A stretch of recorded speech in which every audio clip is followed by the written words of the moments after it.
బిడ్డల జెండను ఎత్తిండు అన్నా రాజన్నరో శిలమండలి సంఘ దండై కదిలిండు మొగుళ్ళ రాజన్నరో ప్రశ్నల కొడవళ్ళు ఎత్తినోడు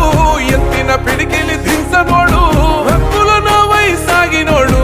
ఐఎన్టీయూసీ నాయకుడు కార్మిక బిడ్డల జెండను ఎత్తిండు అన్నా రాజన్నరో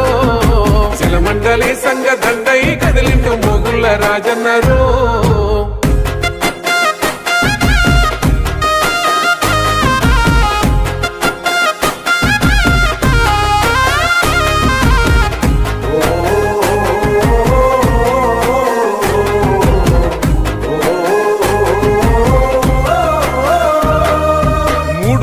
జెండ కండ్ల కద్దుకున్న శ్రమజీవుల పేగు బందానివో కష్టజీవుల నేస్తానివో కంగారు నేతల దోపిడీ వర్గాల ఎదిరించిన ధర్మ యుద్ధానివో కార్మిక హక్కుల శబ్దానివో సంజీవ రెడ్డి